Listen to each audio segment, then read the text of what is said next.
Journal de l'abbé Munier, 1885, 22 mai. Victor Hugo est mort. Hier, l'archevêque de Paris avait écrit à Madame Lecroix une lettre digne que j'eusse voulu plus belle encore. J'ai appris la fin du grand poète en sortant de la rue Bourret où m'appelait mon œuvre de Belleville. On criait dans les rues « La mort de Victor Hugo !» comme j'ai entendu crier la mort de Gambetta et du comte de Chambord. Ainsi va le monde. Maintenant, Hugo sait qui a raison. Du prêtre ou du libre penseur.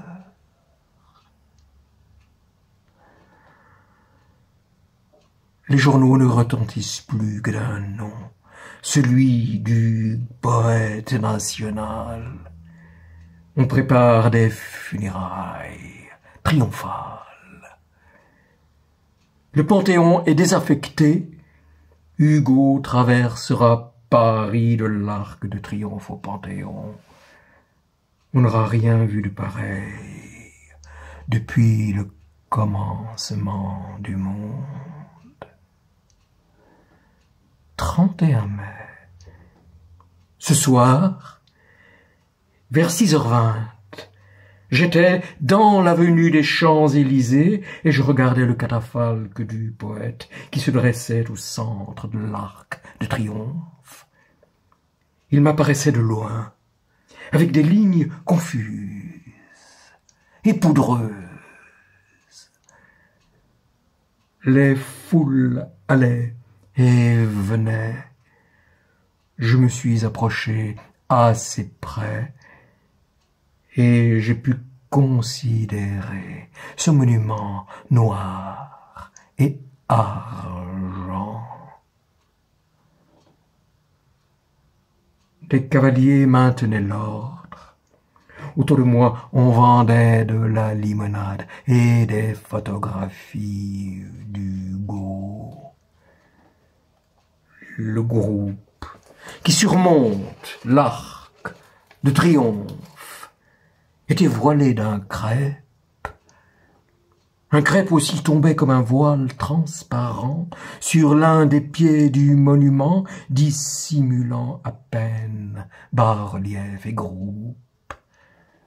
Il dort dans ce grand cadre, le pauvre vieux poète qui a fait rêver ma jeunesse. Tant de monde autour d'un cadavre.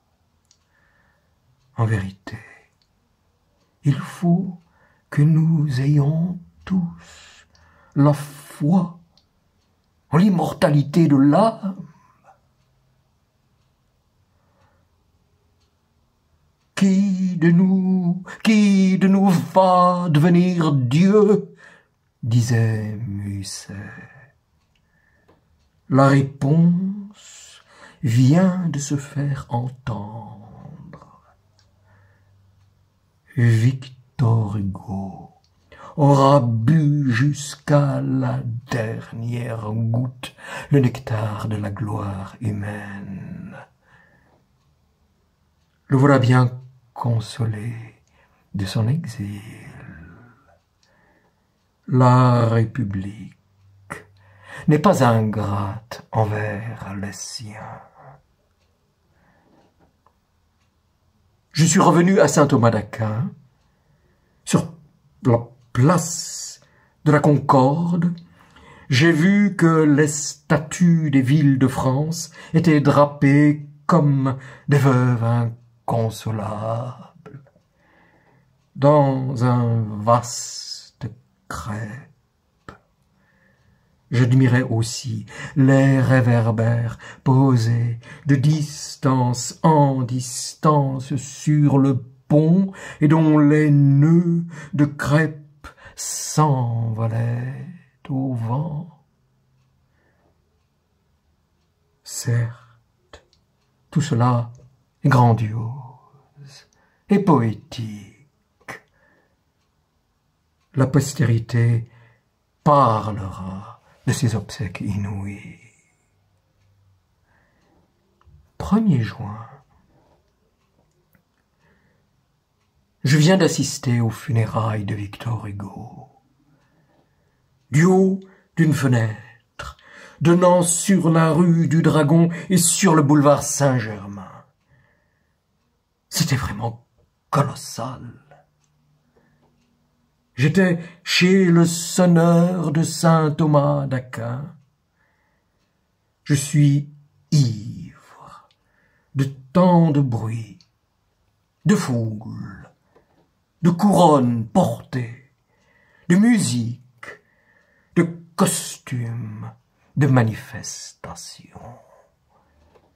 Je note ici ce qui m'a causé le plus d'impression, c'était, outre l'armée à pied et à cheval qui encadrait cet immense défilé, qui l'ouvrait et qui le fermait, d'abord cette suite de chars, traînés par des chevaux vêtus de housses noires et blanches, et portant des montagnes de couronnes.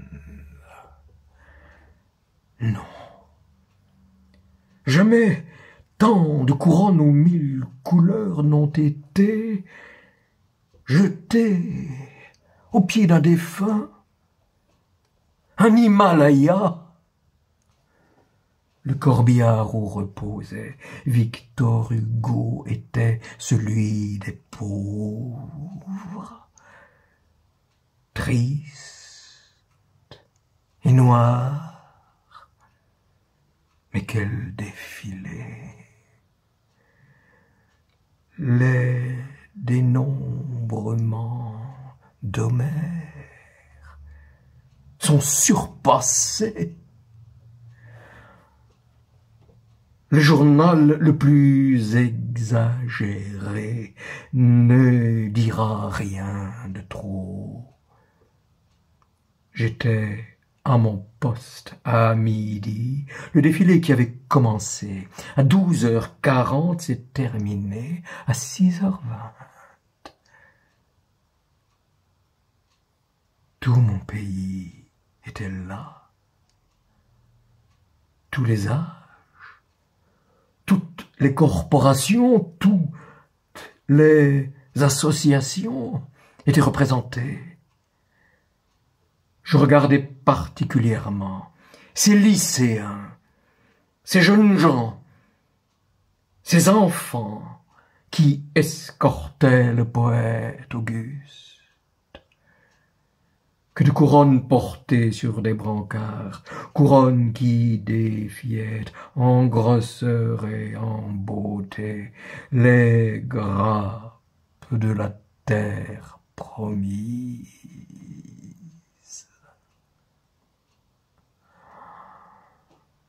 Des femmes défilaient avec des hommes qui portaient elles aussi leurs couronnes. Et les drapeaux et les bannières flottaient au vent, parfois, souvent même. La foule vivement battait des mains. J'ai cru l'entendre applaudir le char algérien qui s'avançait, surmonté d'un palémier, et aussi l'Alsace-Lorraine. Elle applaudissait encore la musique, voire même la Marseillaise, et l'air de mourir pour la patrie. Le boulevard Saint-Germain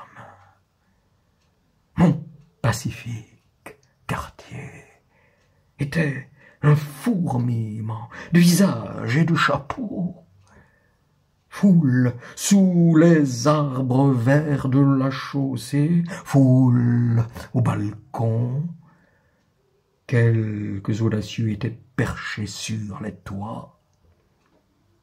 Sur le trottoir, échelles, estrades, sur lesquelles le public se hissait pour mieux voir. Les becs de gaz étaient allumés sous leurs crêpes. On eût dit un œil rouge sombre qui regardait ça et là. L'histoire racontera ce poème vivant dont j'ai été le témoin. Peut-être, je dois l'avouer, le caractère de ces obsèques était-il trop bruyant, trop profane? Il y avait un grossier et un lourd parfum de foire qui se dégageait de ces masses. Moi, du moins, à certains moments, j'étais ému et je me répétais à moi-même en songeant à l'absence du prêtre. Quel malheur irréparable de n'avoir pas pour soi l'âme de la patrie. Ah, c'est là, en face d'un tel spectacle, que j'ai le mieux saisi et douloureusement savouré l'isolement du sacerdoce. La religion qui était tout autrefois se renferme de plus en plus dans l'Église et devient le fait d'une minorité féminine. Tout à l'heure, 8 heures du soir, j'ai été en haut de la rue de Médicis, regarder de loin le Panthéon. La croix du dôme subsiste encore, seule la croix du fronton a été enlevée. Derrière les colonnes, j'ai vu les tentures noires. Hugo, mort, a ouvert à lui seul les portes fermées du Panthéon. Mais il en a chassé Dieu. Ces funérailles nationales, toutes splendides qu'elles soient, feront pleurer plus d'un prêtre entre le vestibule et l'autel. De temps en temps, je regardais avec mélancolie le clocher de Saint-Germain-des-Prés. Le temps était superbe et parfois de beaux coups de soleil venaient dorer les casques et les instruments. Je n'oublierai pas le 1er juin 1885, où j'ai vu mon pays, le monde entier, suivre l'humble corbillard de Victor Hugo. Quelle ironie si Dieu n'a pas eu pitié de cet homme.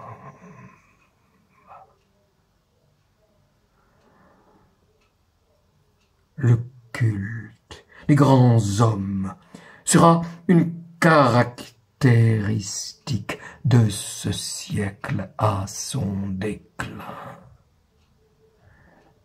Certes, je suis bien de mon siècle, moi, qui ai tant de fois passé sous les fenêtres du grand homme, moi qui tant de fois l'ai fixé de mes yeux au Sénat.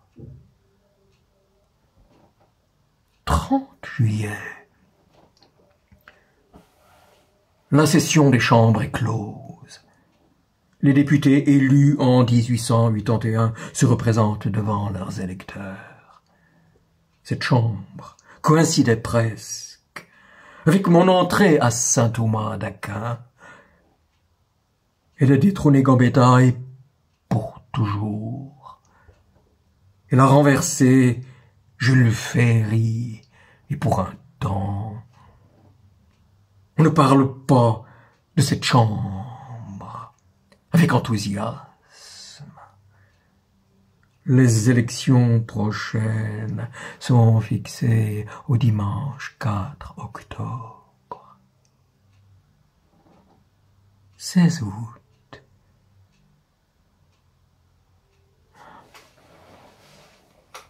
Notre tort, à nous, catholiques français, à nous, prêtres, c'est de considérer les incroyants comme des ennemis qu'il faut écraser, morfondre et ne pas convaincre, persécuter et convertir.